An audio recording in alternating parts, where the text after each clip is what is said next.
अस्सलाम वालेकुम। वालेकुम अस्सलाम रहमतुल्लाहि बरकातहू। फ्री हो? जी बोलिए। एक आयत की इस्लाह करनी थी।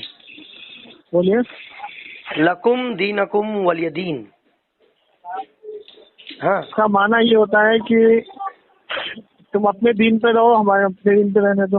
ठीक है। तो ये वसीम रजवी जो कुत्ता, जहन्नमी कुत्ता जो है अभी, इसने एक क्लिप छोड़ी है वीडियो में कि जब मोहम्मद साहब की फॉलोअर कम थे, चाहने वाले साहबा, तो डर के मारे इन्होंने उस जमाने में लकुम दीनकुम वलियदीन, भाई अभी क्योंकि टीम कम है ना, फॉलोअर कम है, तो फिर अब तुम्हारा दीन तुमको मुबारक, हमारा दीन हमको मुबारक, ऐसा बोल के उन्होंने अपनी गाड़ी कुछ दिनों तक ढकाई। जब साहबा जब बढ़ गए, जब इनकी ताकत पावर में आ गई, सत्ता में, तब इन्होंने गुस्ताख रसूल का कत्लेआम चालू किया। तो वो आयत का पस मंजर क्या है, वो कब उतरी, और हाँ, ये जो गुस्ताख रसूल पर कत्ल वाजिब है, वाजिबुल कत्ल है, ये हदीस और वो आयत, ये दोनों की क्या मामला है? इसका ये है कि जो कुफारे मक्का थे ना, हाँ तो वो हमारे सहाबा पे जुल्म करते थे। हाँ और जबरदस्ती कहते थे, भाई ये दीन जो तुम छोड़ के जा रहे हो, बाप दादा का जो दीन, हाँ इसको छोड़ के जो तुम जा रहे हो, हाँ, तो हम तुम्हें जाने नहीं देंगे। हाँ नबी अलैहिस्सलाम को सहाबा के साथ कई दिन तक इन्होंने नजरबंद कर दिया। हाँ ठीक है ना। हाँ, तो उससे ये आयत आई थी कि अल्लाह ने वाज़ेह तौर पे ये आयत दी थी कि कह दो इन काफिरों से जिनकी तुम इबादत करते हो, हम इसकी इबादत नहीं करेंगे। कुल या अय्युल काफिरून की। हाँ। हाँ और जिसकी हम इबादत करते हैं तुम उसकी इबादत नहीं करोगे। हाँ फिर उसके बाद यही बात आगे दोहराई गई कि इनसे फिर कह दो कि ये जिनकी इबादत करते हैं हाँ हम उनकी इबादत नहीं करते, हाँ, और हम जिनकी इबादत करते हैं तुम उनको पसंद नहीं करते, तुम उनकी इबादत नहीं करोगे, तो लकुम दीनकुम वलिय दीन, तुम अपने दीन पे रहो, हम अपने दीन पे। अच्छा। तो तो अगर इस बात पे जो है, जो सहाबा इकराम की तादाद कम थी, हाँ तो उसके बाद जो है इन लोगों ने जुल्म करना शुरू किया और बहुत जुल्म किए, बहुत मारा पीटा। हाँ, ठीक है। तो इस आयत का पस मंजर ये है। अच्छा। तो अगर तारीखी हाँ एतबार से देखा जाए, जमशेद अली कादरी हाँ साहब, तारीखी एतबार से हाँ ये गुस्ताख रसूल वाजिबुल कत्ल है, और लकुम दीनकुम वलियदीन, ये दोनों में से लकुम दीनकुम वलियदीन, जैसे रिजवी बोल रहा है कि जब इनकी गिरोह कम था, फॉलोअर कम थे, इनकी ताकत सत्ता में नहीं थी, तो इन लोगों ने ठीक डर है। के मारे ये कहा। तो तारीख हाँ में क्या मिलेगा आगे? पहले ये है गुस्ताख रसूल की सजा मौत, या फिर वसीम रिजवी सही बोल रहा है? अच्छा देखो, उसका मतलब ये है कि जिस टाइम इनकी तादाद कम थी, हाँ तो इन लोगों ने नरमी से काम लिया, हाँ मोहब्बत से काम लिया। हाँ, जब इनकी तादाद बढ़ गई तो इन लोगों ने तलवार उठाई और लोगों को कत्ल करना शुरू किया। ये कह रहा है वसीम रिजवी।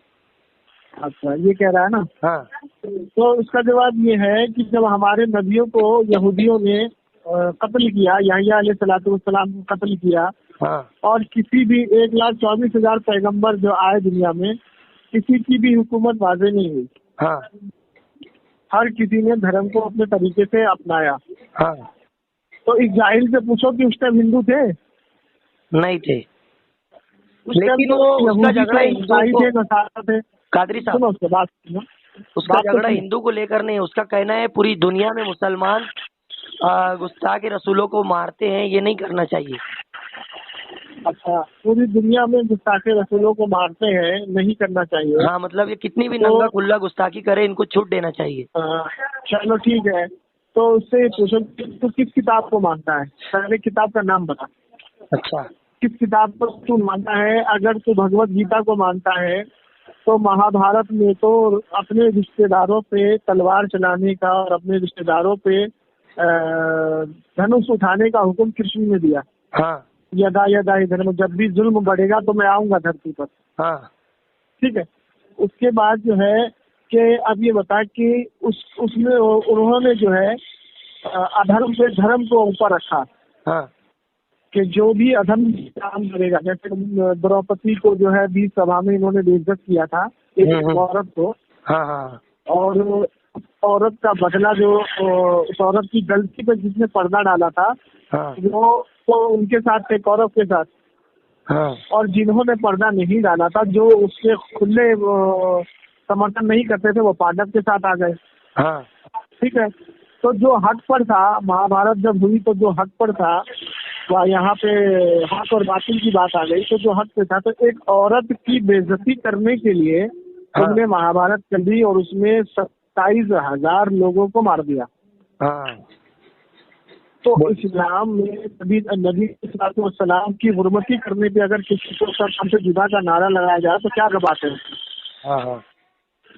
एक औरत की हुर्मती करने पे तुमने महाभारत कर दी और 27,000 लोगों को, 28,000 लोगों को तुमने मार दिया। हाँ जिसमें कृष्ण भगवान ने उन औरतों को पनाह दी और उसने 18,108 बीवियां करी। हाँ। तो एक औरत की इज्जत तुम्हारे लिए इतनी है, तो जिसका हमने कलमा पढ़ा, अगर हम उसकी इज्जत में किसी को मारेंगे तन से जुदा, तो इसमें क्या कबात है? कल को अगर तुम्हारी माँ बहन को कोई बेइज्जत करे या उसकी शान में गुस्ताखी करे या गलत कहे या गलत करने की कोशिश करे, तो क्या तुम उसको छोड़ दोगे? तो आपने पढ़ी इनकी किताबें? इनकी किताबें पढ़ी है। कौन सी किताबों के बारे में आपको चाहिए बताइए? रामायण के बारे में चाहिए? हाँ। भाई एक बात बताइए, रामायण में सुनिए राम के जितने कौन रामायण, हाँ सुनिए, रामायण में रामायण में जब आप रामायण खोलेंगे तो एक तरफ तो राम ने भरत के साथ अपना भाई का रिश्ता दिखाया। हाँ। कि जब बाप को वचन दे दिया, और वचन ही सबसे बड़ा वो होता है धर्म। हाँ। जब बाप को वचन दे दिया कि मैं 14 साल का वनवास करूंगा, हाँ। ठीक है, तो यहाँ अपने बाप को दिया हुआ वचन भी निभाया और अपने भाई को दिया हुआ वादा भी निभाया कि तू 14 साल तक राजपाट संभाल और 14 साल के बाद मैं तेरे से ले लूंगा। हाँ। तो भाई ने एक सेवक होकर के राजपाट को संभाला। वहाँ पे रिश्ते निभाए जा रहे हैं। हाँ। ठीक है। लेकिन जब सीता को हरण किया गया, सीता को उठाया गया, किडनैप किया गया, हाँ। ठीक है, तो अब यहाँ पे क्या कहते हैं, यहाँ पे वचन नहीं चलेगा, यहाँ पे युद्ध चलेगा। हाँ। अब इसमें जो रामायण में जो युद्ध हुआ, तो पूरी सल्तनत रावण की जो है वो ढा दी गई और पूरी उसकी लंका को तहस नहस कर दिया गया, उसके पूरे लश्कर को बर्बाद कर दिया गया, उनको मारा गया। हाँ। तो उनको मारा इसी बेस पे गया कि वो एक सीता को हरण करने में जिसने साथ दिया उसको मारा गया। हाँ। रावण के साथ जो आया, जो अधर्म के साथ आया, उसको मारा गया। हाँ। ठीक। अब वहाँ पे जो अधर्म आया, तो धर्म क्या सिखाता है? लकुम दीनकुम वलिय दीन। हमारे दीन में औरतों की इज्जत है, तुम्हारे दीन में भी औरतों की इज्जत है। हाँ। ठीक है। अब औरत की इज्जत के लिए अब यहाँ पे अगर मैं तुमसे ये कहूँ कि राम ने तो उपदेश दे दिया बहुत अच्छा अपने भाई को, एक तरफ तो भाई को उपदेश दे दिया, भाई तुम सल्तनत को संभालो, मैं आऊंगा। हाँ। एक तरफ अपने वालिद का जो है वचन भी निभाया। लेकिन ये राम को क्या हो गया कि एक औरत के लिए इतने खून बहा दिए, इतने लोगों को मार दिया। यहाँ पे अब यहाँ पे ना वचन चलेगा, ना यहाँ पे धर्म चलेगा। अब यहाँ पे क्या चलेगा? शान और इज्जत औरत की जो घटाई है, जो उसने अपनी बीवी के ताल्लुक से, जो उसके पति का जो धर्म है वो चलेगा। बिल्कुल ठीक है। तो अब उस धर्म को बचाने के लिए पूरी रामायण हो गई। उसने उसके भाइयों को भी मार दिया, उसकी सल्तनत को भी बर्बाद कर दिया, उसके 47,000 सैनिकों को मार दिया और उसका पूरा नेशो नाबूद उसको करके उसका वजूद खत्म कर दिया। ठीक है। क्यों? क्योंकि वो भी शंकर को मानता था, रावण। तुम भी शंकर को मानते थे। बिल्कुल सही बात। लेकिन एक मानने वाले दो बंदे हैं, एक अधर्म कर रहा है, एक धर्म कर रहा है। ठीक है। तो अब यहाँ पे जो दीन है, तो तुम दीनकुम वलिय दीन, वो भी तुम्हारे दीन पर है, तुम भी उसके दीन पर हो। लेकिन यहाँ पे धर्म अधर्म की बात हो रही है। तो धर्म अधर्म के लिए तुमने सीता को बचाने के लिए, सीता को उससे छुड़ाने के लिए पूरी रामायण व्यवस्था कर दी, मार दिया। अब ये बताओ कि एक औरत की दिल में तुम्हारे लिए इतनी इज्जत। अब सुनिए, हमारी इज्जत सुनिए। हमारी इज्जत क्या है कि तुम हमारे जातियात पे गाली दे दो, हम बर्दाश्त कर लेंगे। हाँ। ठीक है। अगर हमारी गलती नहीं भी है, अगर तुमने हमें एक चाटा मार दिया, हम बर्दाश्त कर लेंगे। हाँ। ये हमारा सब्र है, क्योंकि अल्लाह कहता है इन्नल्लाह मा साबिरीन, के अल्लाह सब्र करने वालों के साथ है। ठीक है।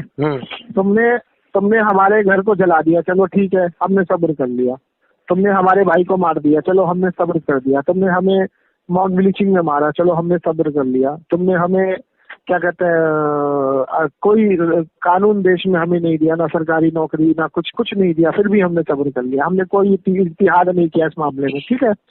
लेकिन जब तुम हमारे पैगम्बर सल्लल्लाहु अलैहि वसल्लम की शान में गुस्ताखी करोगे तो हमने सब कुछ बर्दाश्त कर लिया, लेकिन अब ये हमारी जातियात पे तुम हमला कर रहे हो, अब हमारे दिल पे तुम हमला कर रहे हो, अब हमारी नफ्सानियत को तुम छेड़ रहे हो, तो अब तुम्हें माफ नहीं किया जाएगा जी, ठीक है। सहाबा इकराम की शान में जब गुस्ताखियां हुई, सहाबा इकराम को मारा गया, सहाबा ने बर्दाश्त किया, ठीक है। जब क्या कहते हैं सहाबा के घर बर्बाद किए गए, सहाबा ने बर्दाश्त किया, लेकिन नबी अलैहिस्सलाम की शान में जब गुस्ताखी हुई, नबी अलैहिस्सलाम की शान में जब कीने उछाले गए, तो अल्लाह तबारक व तआला ने हुक्म दिया कि उनसे जिहाद करो जी, ठीक है।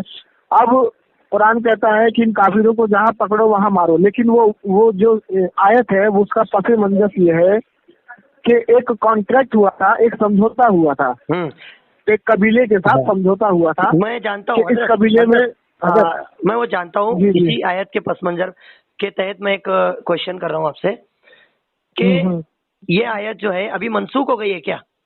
जी नहीं, किसने बोला? नहीं, क्योंकि ये सहाबा के लिए उतरी थी, सहाबा ने वो आयत पर मुकम्मल उतरे और अब वो सहाबा के लिए थी, अब हम तो सहाबा नहीं है। नहीं, सुनिए मेरी बात, मैं आपको बताता हूँ जी। जैसे आप आज की तारीख में सेल्फ डिफेंस आप तो जानते होंगे। जानता हूँ। हाँ, ये इंडिया गवर्नमेंट लॉ में आता है सेल्फ डिफेंस। हाँ, सेल्फ डिफेंस कुरान ने सिखाया है। सेल्फ डिफेंस जो है क्या है, बिल्कुल, कि अगर कोई आपके ऊपर हमला करे या आपको मारने की कोशिश करे तो आप सेल्फ डिफेंस में उसका बचाव कर सकते हैं, बिल्कुल, और उसको बदले में मार भी सकते हैं, बिल्कुल, ठीक है, चाहे वो जानवर हो या आदमी हो। जी। तो आपने इन लोगों की किताबें पढ़ी हैं, कहीं भी राम के कॉल में ये मिलता है कि माओ ब्लीचिंग करो और अगर कोई राम का नाम न ले और ना माने तो उसे मार दो? देखिए, राम के नाम पे तो ये राम को इतने पवित्र नाम को इन्होंने इतना बदनाम किया है कि जब हम छोटे थे, जब हमारे वालिद साहब थे, हाँ, तो जब कोई भगवा पहन करके पंडित या साधु आता था, हाँ, तो हमारे वालिद साहब उसकी बहुत इज्जत करते थे जी, ठीक है। हाँ, और उनको जो वो मांगते हुए भिक्षा भी देते थे उनको, हाँ, ठीक है, उनको खाना भी खिलाते थे जी, और हमें भी यही सिखाते थे, बेटा कभी भी कोई ऐसा आए मांगने वाला तो उसको दे दिया करो। जैसे नबी अलैहिस्सलाम के जमाने में कुफार काफिर मदद मांगने आते थे नबी से। जी हाँ, नबी अलैहिस्सलाम मदद करते थे।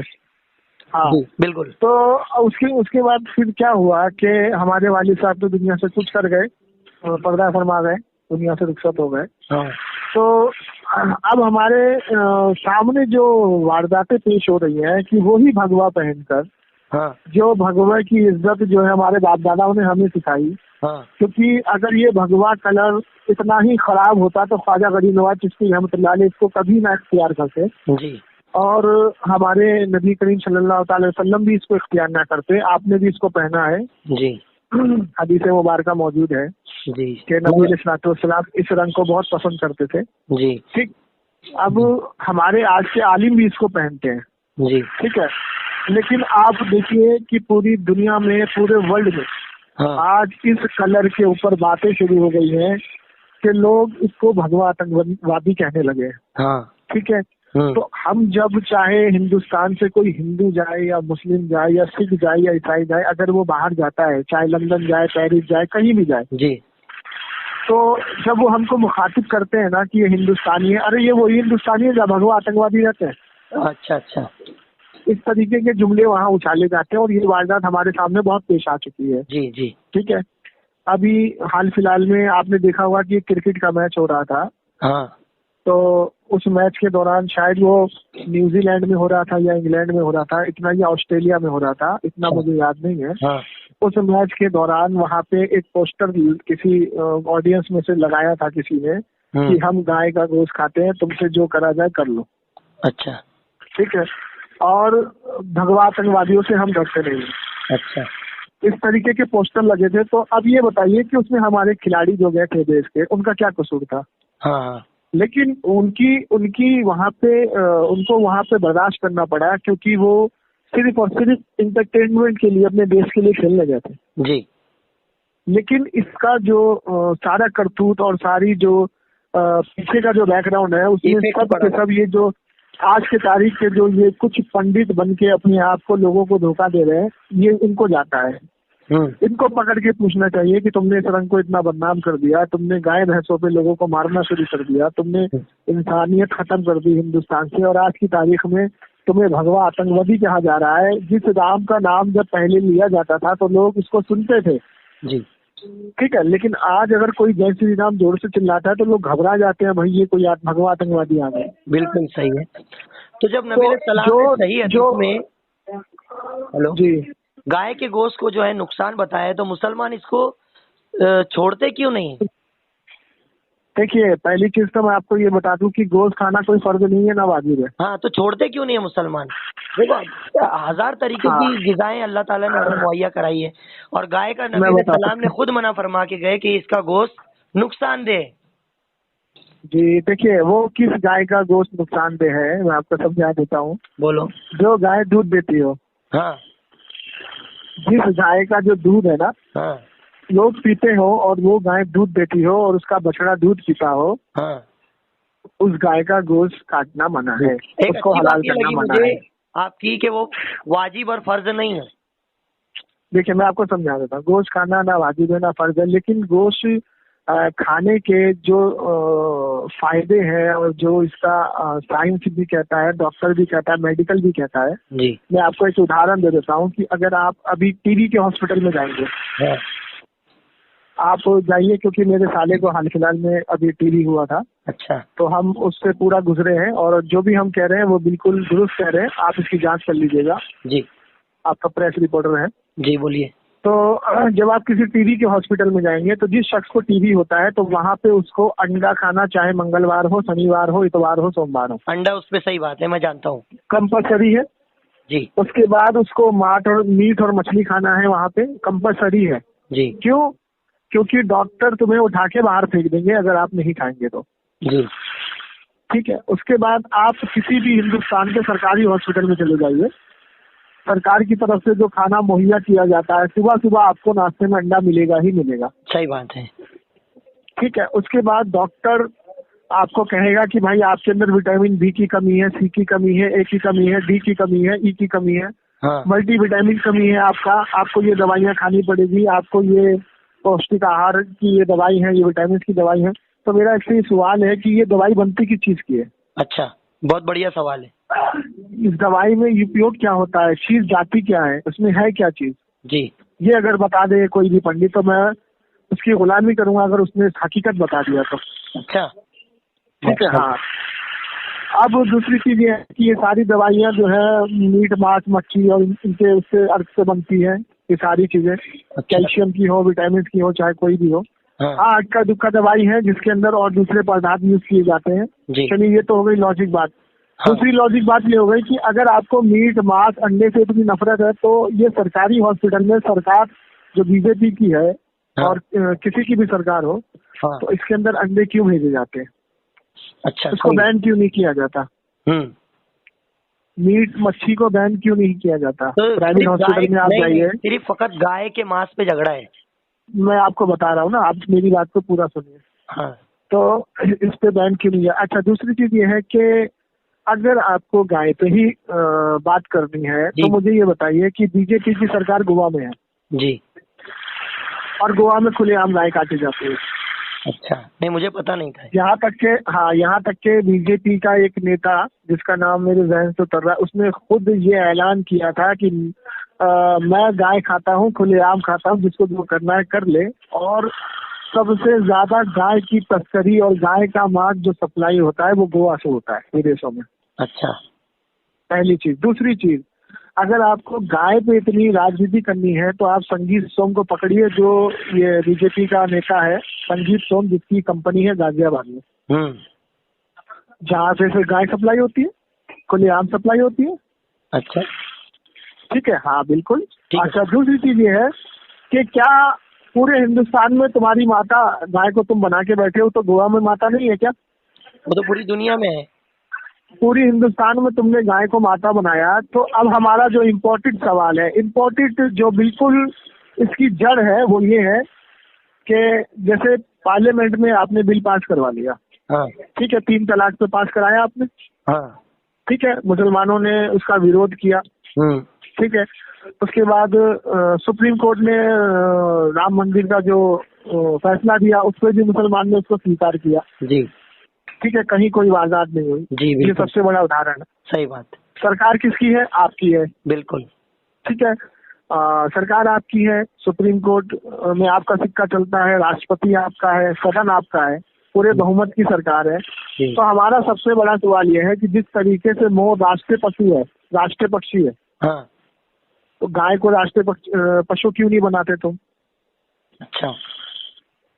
इसका वजह यह है कि गाय की तस्करी करने वाले खुद बीजेपी के प्रवक्ता हैं। अगर इनकी रोजी रोटी, इनका कामकाज बंद हो जाएगा अगर ये गाय को राष्ट्रीय पशु बनाएंगे तो।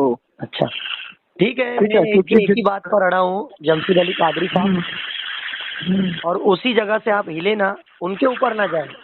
सिर्फ हमको हमारे नबी ने गाय का गोश्त नुकसान बताया है, जी मैंने हम आपको हमारे वाजे नबी कर को दिया फॉलो करेंगे। कि हाँ बिल्कुल।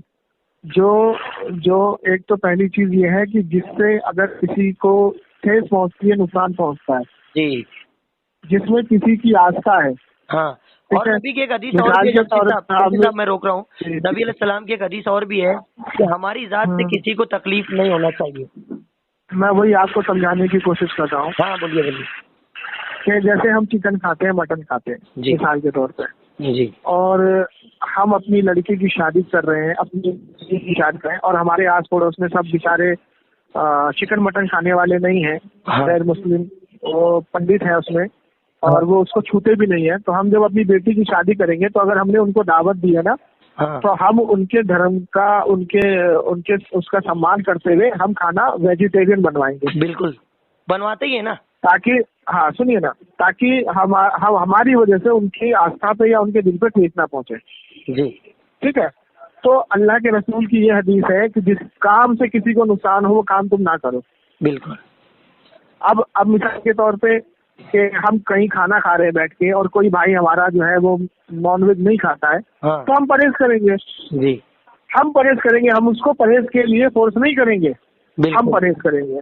हम उसको फोर्स के लिए, उसको ये फोर्स नहीं करेंगे भाई तू भी खाना सीख ले या तू भी खा ले, नहीं, माशाल्लाह माशाल्लाह। हम खुद परहेज करेंगे। हम उसके सामने कोई ऐसा काम नहीं करेंगे कि उससे उसको हमारे धर्म से या हमसे कोई अजियत पहुंच जाए। बिल्कुल। क्यों? क्योंकि अगर उसको हमारे से अजियत पहुंचेगी तो वो अपने बच्चों को वो शिक्षा देगा, और उसके बच्चे उसके बच्चों को शिक्षा देंगे।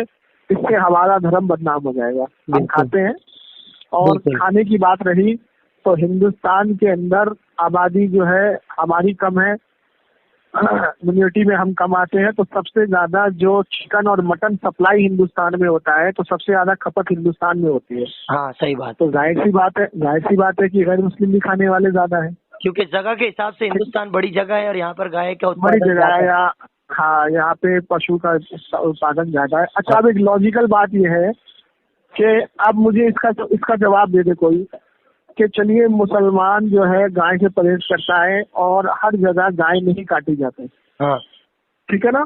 हाँ जी तो मेरा सवाल इनसे ये है कि ये जानवर जाते कहाँ हैं फिर? जी इनकी सप्लाई कहाँ हो रही है? जी कहीं तो कुछ दाल में काला है ना। बिल्कुल। तो मेरा कहना बार बार यही आ रहा है, अभी मैं और आखिरी बार और एक बार बोल रहा हूँ, क्या हम उनके कामों पर ना ध्यान देते हुए वो धंधा कर रहे, जो भी कर रहे, हमको नबी अलैहिस्सलाम ने गाय मना फरमाया है, तो इसका ऐलान 73 फिरके मिल के क्यों नहीं जोर डालते कि गाय हमें छोड़ देना है खाना काटना। नहीं नहीं नहीं नहीं, हमारे आलिमों ने इसको ऐलानिया तौर पे कहा है कि जिस किसी से किसी चीज से ठेस और तकलीफ पहुंचे तो उसकी कुर्बानी ना की जाए, इससे परहेज किया जाए। मैं ये देख रहा हूँ हिंदुस्तान में इन लोगों का भगवान है वो, ठीक है, अब वो जो भी है वो भगवान है, कुछ भी है, हमको हमारे सरकार ने फरमाया कि गाय गिन के बता, एक ही चीज उन्होंने, जबकि देखो जमशेद साहब मैं कुछ बोल रहा हूँ, ए बेटा 2 मिनट बंद रख, मैं एक खास बात बोल रहा हूँ। मूसा अलैहिस्सलाम को हुक्म आया था अल्लाह की तरफ से कि गाय की कुर्बानी दो। हाँ, मोहम्मद सल्लल्लाहु अलैहि वसल्लम फरमा रहे हमारी उम्मत को कि गाय का गोश्त तुमको नुकसान देगा, ठीक है, लेकिन नबी ये जानते थे कि एक जमाने में हिंदुस्तान में कभी मुसलमानों को गाय के नाम को लेकर तकलीफ आएंगी, तो उन्होंने उसके नुकसान, यानी किसी तरीके से नुकसान आएगा, खाने से बोलो या फिर ये तुमको नुकसान देंगे, है ना। तो इस पर बार बार ऑडियो वीडियो आना चाहिए कि गाय का गोश्त बंद करा जाए, बाकी और भी बहुत सारी ग़िज़ाएं वो खाइए ना, क्योंकि ये लोगों का भगवान ये जो है तकलीफ मुसलमान को आ रही है, इसी वजह से आ रही है। देखिए मैं बता रहा हूँ आपको कि हमारे आलिमों ने इसको बयानी तौर पे लिखा है और किताबों में भी मौजूद है हमारे आलिमों की, कि ये हिंदुस्तान हरवी मुल्क है और यहाँ पे गाय एक आस्था का विषय है, तो ऐसे जानवर की कुर्बानी ना की जाए, इसे परहेज किया जाए। तो ये बार बार टीवी पे आना चाहिए, एक बार बयान करके छोड़ देते हैं, वो 10 साल पीछे वो क्लिप चले जाती है, किताबें उठा के कोई पढ़ता नहीं, और वो गाय खाना शुरू है, ये बंद क्यों नहीं कराते पूरी तरह जोर लगा के? तो मुझे जरा ये बताइए कि गाय कौन से राज्य में खाई जा रही है, आप मुझे डिटेल देंगे? गाय तो देखो हिंदुस्तान में जो है काटना कुछ हद तक के चालू है, किसी भी तरीके से लोग खाते हैं। मैं पूछना चाह रहा हूँ आपसे कि जैसे आपके घर में तो बराबर में एक पुलिस चौकी है जी, ठीक है, चलिए आपके सगे भाई ने चोरी की, चोरी करना तो गुनाह है, और पुलिस वालों का काम है कि उसको उठा के अंदर डाले। बिल्कुल, और अब बैन भी हो गया गाय पर, जब बैन भी लग गया, किसी ने मुसलमानों ने कभी एतराज रैली नहीं निकाली कि गाय बैन क्यों हुआ? सर जरा थोड़ा बोलने देना मुझे भी। बोलो। तो उनको जो है पुलिस वालों का काम है कि उसको उठा करके बंद करे, काम है पुलिस वालों का। चलो ठीक, अब ये बताइए कि हर राज्य में चाहे कोई सा भी राज्य हो, बिहार में नीतीश की सरकार है। नीतीश कौन है? वही लोग है सब।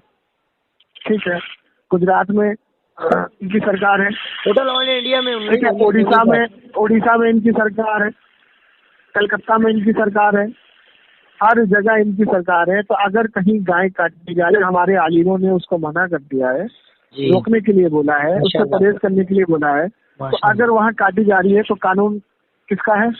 सही है, कानून का काम है वो, उठा करके उसको जेल में डालें। बिल्कुल, लेकिन ये जेल में नहीं डालेंगे, ये सिर्फ इस पे राजनीति करेंगे, क्योंकि इनका धर्म ही इसी राजनीति पे चलता है जी। कि अगर ये इसको नहीं उठाएंगे, इस मुद्दे को नहीं उठाएंगे तो इनका धर्म ही नहीं चलेगा, इनका काम ही नहीं चलेगा, इनको वोट ही नहीं देगा कोई। क्योंकि देखो मैं बताता हूँ आपको कि पहले जब हम छोटे बच्चे थे ना, तो हमारी अम्मी कहती थी बेटा खाना खा ले नहीं तो राक्षस आ जाएगा, और हमारे वालिद साहब जानते थे कि ये जो बोल रही है मेरी बीवी झूठ बोल रही है, लेकिन बच्चे को क्या पता झूठ बोल रही है सच बोल रही है। ठीक है, इसी तरीके से आज भी हमें जो गाय का नाम लेके डरा रहे हैं, और ये गैर जो बेचारे भोले भाले कम इल्म वाले हिंदू भाई हैं, उनको जो ये जागरूक करने की कोशिश कर रहे हैं, वो जागरूक करने की कोशिश नहीं कर रहे, वो सिर्फ और सिर्फ भड़का के दंगे कराने की कोशिश कर रहे हैं, ताकि हिंदुस्तान में दंगे हो और हम अपनी रोटियां सेके और लोग हमें वोट दें। वो तो हिंदुस्तान के आम हिंदू समझ रहे हैं, इसलिए फसाद नहीं कर रहे, लेकिन कुछ नहीं, मुझे बताइए कि क्या तालाब में जब एक मछली घुस जाती है गंदी, तो पूरे तालाब को वो गंदा कर देती है, लेकिन अगर उसको फौरन निकाल लिया जाए तो तालाब गंदा होने से बच जाता है। बिल्कुल, इसी तरीके से हमारे देश में जो कुछ लोग ऐसे घुस गए हैं, क्योंकि ये देश गंगा जमुना सरस्वती का देश है, ये देश भाईचारे का देश है, ये माइनॉरिटी का देश है। इस देश में सबको बोलने का अधिकार है, सबको जो मर्जी खाने का अधिकार है। ठीक है, अब ये बताइए मुझे कि जब आप गुजरात चले जाइए, जागरण में मांस और मच्छी जो है सब बैन है, और जागरण होता है तो मीट और मच्छी नहीं खाया जाता है। अच्छा। लेकिन इसका उल्टा कलकत्ता में होता है। आप कलकत्ता चले जाइए, वहाँ पूजा ही बकरे से शुरू होती है, क्या वो हिंदू नहीं है? अच्छा, वहाँ पूजा ही बकरे से शुरू होती है, वहाँ बलि चढ़ाई जाती है। चलिए, अब आप जैसे आप 9वीं का और 10वीं का जैसे भंडारा देखते हैं, जगह जगह भंडारा होता है, ठीक है, ये 9वीं पूजी जाती है, कहीं 10वीं पूजी जाती है, अष्टमी पूजी जाती है ना, नवरात्रि। तो यहाँ पे क्या बनता है? पूरी सब्जी बनता है, सब खाते हैं, ठीक है। लेकिन आप कलकत्ता अगर जाएंगे तो कलकत्ता में बकरा खिलाया जाता है 9वीं 10वीं में, क्या करेंगे आप? सही। अब आप इनसे बोलो कि क्या तुमने उसको बंद कराया? इतनी बड़ी वारदात हो रही है कि जब मच्छी और अंडा तुम्हारा इतना वो है खाने में कि तुम उसको गुजरात में पूरे तरीके से बैन कर सकते हो। ठीक है, तो कानून तो तुम्हारा है, सरकार तुम्हारी है, चलाना चाहिए कानून। सही है। हाँ, तो वहाँ पे ऐसा क्यों होता है? अच्छा सुनिए, अब वहाँ पे बलि चढ़ाई जाती है मंदिर के अंदर बाकायदा, ठीक है, और ये सिर्फ मैं आपको वहाँ की बात नहीं बता रहा हूँ, ये बहुत जगह ऐसी है कि जहाँ मंदिरों में जानवरों की बलि दी जाती है और गाय काटते हैं भाई, गाय के बछड़े काटते हैं। मैं आपको वीडियो दे सकता हूँ। अच्छा। ठीक है, बकरे भी काटते हैं, गाय के बछड़े भी काटते हैं। गाय के बछड़े। अच्छा, अब हाँ, अब आप एक काम करिए, अब आप 25 साल 30 साल पीछे चले जाइए जी। 25-30 साल नहीं, गालिबन 35 साल पीछे चले जाइए। जो क्षत्रिय थे, हाँ, जो क्षत्रिय थे, तो वो क्षत्रिय क्या करते थे? क्या वो बलि नहीं चढ़ाते थे गाय की मंदिर के सामने? किस देश में, किस बात में आप ये लोगों को जो हकीकत बात होती है वो लेकर के ये लोग नहीं आते हैं? ये सब किसी तरीके से मुद्दे उठाते हैं और हकीकत बात को छुपा देते हैं। अच्छा। क्षत्रिय जो थे, बलि चढ़ा रहे वो गौ हत्या नहीं है। हाँ बिल्कुल, वो बलि चढ़ाते थे और उसका मांस लोगों में बंटता था। क्या क्षत्रिय काम नहीं करते थे 25-30 साल पहले? और आज की तारीख में जो ये हो रहा है कि बलि चढ़ाई जा रही है, मुर्गा मीट मछली आम के प्रसाद के तौर पे खिलाया जा रहा है, ये बात एक नेता था वहाँ का, कलकत्ता का, डिबेट चल रही थी संबित पात्रा से। हाँ। तो संबित पात्रा यही गाय का मुद्दा था, तो उसने ये कहा था कि तुम गाय मछली कर रहे हो, काली माँ का प्रसाद है बकरा मीट, हाँ। तू खाएगा? तुम खाओगे? वो तो प्रसाद है, क्यों नहीं खाओगे तुम? बोलो। तो उसमें बहसबाजी चली थी। हाँ। तो उसका निचोड़ यही है कि जो हकीकत में आप शास्त्र अगर पढ़ेंगे तो काली माता जो है उनका प्रसाद ही मीट है। बोलो। और जितने काली की पूजा करने वाले हिंदुस्तान के अंदर भी, मैं शेफ का काम करता हूँ, हाँ। और हिंदुस्तान के अंदर भी ये जो वाल्मीकि है, क्या वो हिंदू नहीं है? वाल्मीकि जब भी कोई काम आरंभ करता है अपना, तो सबसे पहले बकरे की बलि देता है काली के नाम से, और वो प्रसाद के तौर पे बांट के खाया जाता है। वाल्मीकि। हाँ, बोलो। तो क्या वो हिंदू नहीं है? वो तो प्रसाद के तौर पे खा रहे हैं। तो हिंदुस्तान में हर किसी को कुछ भी खाने का इख्तियार है, मना है, लेकिन कुछ लोग ऐसे हैं कि इसको राक्षस, जैसे हमें बच्चों को राक्षस दिखाया जाता था ना, इनको धर्म के नाम पे डराया जाता है कि गाय काटोगे तो ये हो जाएगा, भैंस काटोगे तो तुम्हें ऐसे पिछले जन्म में कुत्ता बन जाओगे, बिल्ली बन जाओगे, फलाना बन जाओगे, ढमकाना बन जाओगे। ये सिर्फ और सिर्फ जो है अपना बिजनेस चलाने की बात है, और कुछ नहीं। ये बिजनेस चल रहा है ना। अब बताइए, बीजेपी इसको राष्ट्रीय पशु इसलिए नहीं बना सकती क्योंकि इनका बिजनेस ठप हो जाएगा। गाय के मांस से, उसके चमड़े से जितना कारोबार ये करते हैं। अच्छा ये बताइए, आप रोज का एक बायोडाटा ले लीजिए कि रोज हिंदुस्तान से गाय और भैंस का मीट कितना पार्सल होता है दुबई और अरब मुमालिक में? बहुत जाता है, सब तरफ ये लोग ही भेजते हैं, इनकी सरकार है। क्यों जाता है? क्यों जाता है? क्यों जाता? मतलब वहाँ तुमको पैसा कमाना है तो जायज हो जाता है। ये लोगों को तुम बेवकूफ बनाते, तुम्हें शर्म नहीं आती? आज नबी की शान में जो ये गुस्ताखियां कर रहे हैं, कुछ स्वामी हैं जो ये नरसिम्हानंद और ये वसीम रिजवी जैसे मलून लोग, जो हरामखोर लोग जो इस तरीके के काम कर रहे हैं और इसमें भोले वाले हिंदुओं को अपने साथ करने की कोशिश करते हैं, तो वो भोले वाले हिंदू बेवकूफ नहीं है? सही है। अब मैं आपसे सवाल करता हूँ कि हमारा एक नेता अगर राम को गाली दे दे, ऐसा करेगा नहीं हमारा कोई आलिम? नहीं, अगर क्योंकि हमारा आलिम को ये तहजीब ही नहीं सिखाई जाती। अगर कर दे तो पूरे हिंदुस्तान के आस्था के लोग खड़े हो जाएंगे, उसको अरेस्ट किया जाएगा, जेल में डाला जाएगा जी। तो जिस तरीके की राम की आस्था तुम्हारे अंदर है, और तुम फिर कहोगे कि जो राम को बदनाम करे हम उसको मार देंगे, कत्ल कर देंगे, तो उसके तुम्हारा कत्ल जायज हो जाएगा। बिल्कुल राइट। और जिसकी रास्ता हमारे अंदर है, हमारे नबी ने सलाम को ये मलून लोग बदतमीजी कर रहे हैं, बदजुबानी कर रहे हैं, बदइखलाकी कर रहे हैं। अब यूट्यूब पे अगर आप जाएंगे तो कितने हिंदू हमारे भाई इनके खिलाफ हैं, इनके खिलाफ बोल रहे हैं। देखता रहता हूँ। ठीक, तो अगर हम उसका सर काटें या हम उसको मारे हैं तो फिर हम कहाँ से गलत हो गए भाई, ये बता दो बस। एक तो गवर्नमेंट इस पर कानून नहीं बना रही है सख्त कि कोई किसी के प्रॉफिट को बुरा भला ना बोले। गवर्नमेंट एक कानून बना नहीं रही है, तो फिर जब उनके प्रॉफिट के फॉलोअर उठते हैं तो इनको गलत लगता है। मैं आपको बताता हूँ, संविधान में इसका लिखा हुआ है संविधान में कि कोई किसी के धर्म से, गवर्नमेंट ही यार भाई मेरी बात नहीं समझ रहे आप, गवर्नमेंट ही जब इनकी है, जब तुमने उसको सत्ता में बिठा दिया कि जिसके बारे में स्वामी विवेकानंद ने कहा था कि सारे से इसको बैन करो, देश से भगाओ जी, इनके बारे में बड़े बड़े महापुरुषों ने लिखा था कि आरएसएस जो है ये देश के लिए एक धब्बा है। ये आरएसएस जो है, जब इनको बैन किया गया तो इन्होंने अपनी दूसरी पार्टी बनाई, बीजेपी नाम रखा उसका। अच्छा। सही। तो बीजेपी जब इन्होंने बनाई तो इनका काम ही यही है। आप देख लो, चाहे इनकी सरकार 1996-97 में जब आई थी, हाँ। तब भी इन्होंने यही काम किया था। ठीक है, जब इनकी सरकार सांझे में 1990, 91-90 में जब बनी थी, 89 में गालिबन, हाँ। जनता दल के साथ बनी थी गालिबन, हाँ। तो इन्होंने कश्मीरी पंडितों को खुद मरवाया था और नाम मुसलमानों को दिया था जी।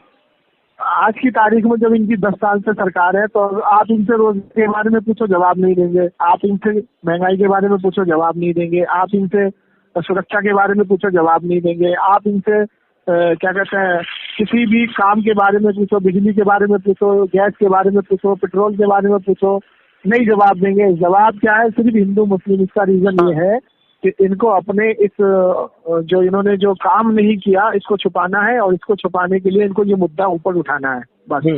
बिल्कुल। अब एक चीज मैं आपको और बता दूं, आप प्रेस में हैं, बोलिए ना। तो आप 2014 से पहले देख लेंगे, जब कांग्रेस की सरकार थी। हालांकि मैं कांग्रेस का समर्थन नहीं हूँ, ना मैं किसी का समर्थन करता हूँ जी। तो जब कांग्रेस की सरकार थी तो 2014 से पहले महंगाई का मुद्दा न्यूज पे चलता था। हाँ। सिलेंडर बढ़ जाए तो उसका मुद्दा चलता था, पेट्रोल बढ़ जाए उसका मुद्दा चलता था, रोजगार का मुद्दा चलता था। लेकिन 2014 के बाद किसी भी न्यूज चैनल पे इसका मुद्दा ही नहीं चलता है। मुद्दा क्या चलता है? गाय भैंस, 3 तलाक, लव जिहाद, हिंदू मुस्लिम, बस। पुलवामा का नहीं चलता है, पुलवामा चलना चाहिए। बिल्कुल, वो नहीं चलता है। अब इस पे बहुत लंबी बहस हो जाएगी। मेरा ये, आपने जो गाय के बारे में मुझसे पूछा, मैंने उसकी पूरी डिटेल आपको दे दी। माशाल्लाह, बहुत अच्छी।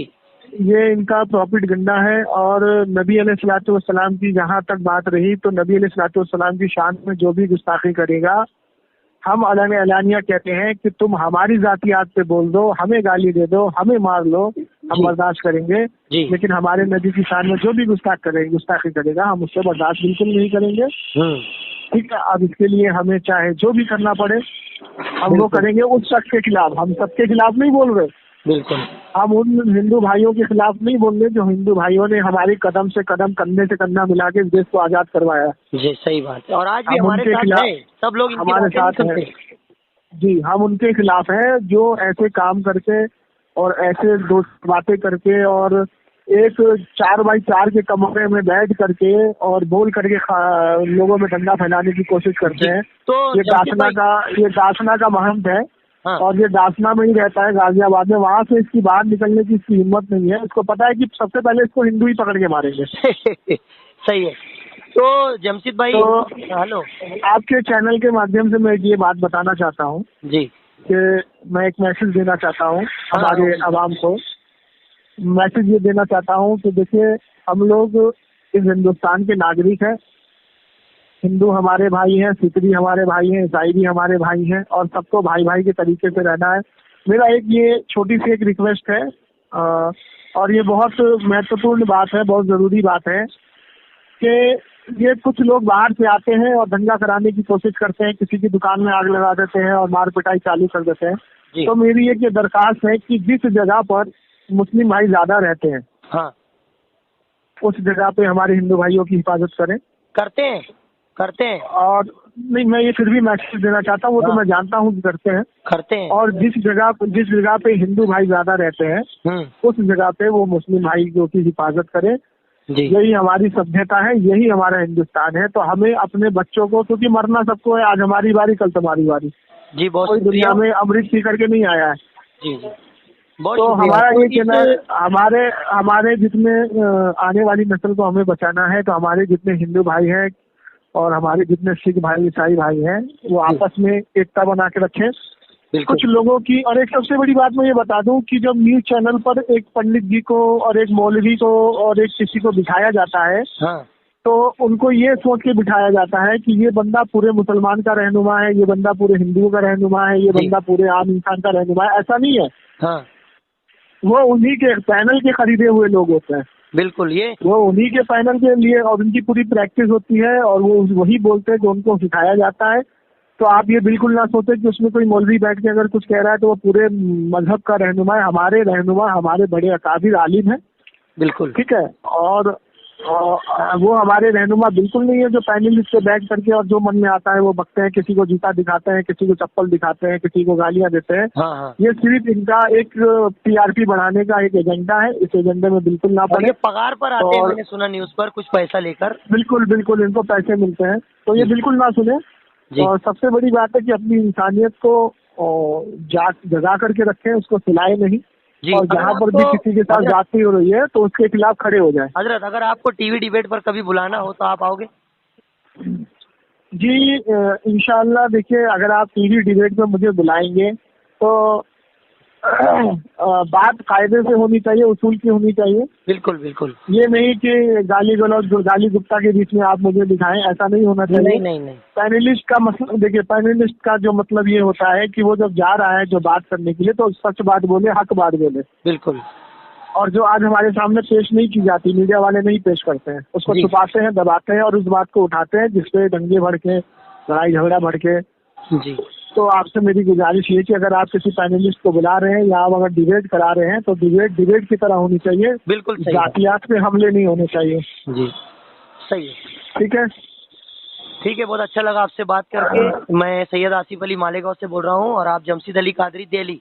ठीक है, तो इसको मैं चलाऊं अपने चैनल पे? जी चला सकते हैं, इसमें कोई ऐसी बात नहीं है। नहीं, जो भी कोई बात खराब है, बात नहीं। अल्हम्दुलिल्लाह बहुत अच्छा आपने गुफ्तगू की। इससे हिंदुस्तान में जो है दंगे फसाद जो भड़कते हैं उससे बहुत अल्हम्दुलिल्लाह कमी आएगी। जी जी जी, जी ठीक है शुक्रिया। भाईजान। सलाम।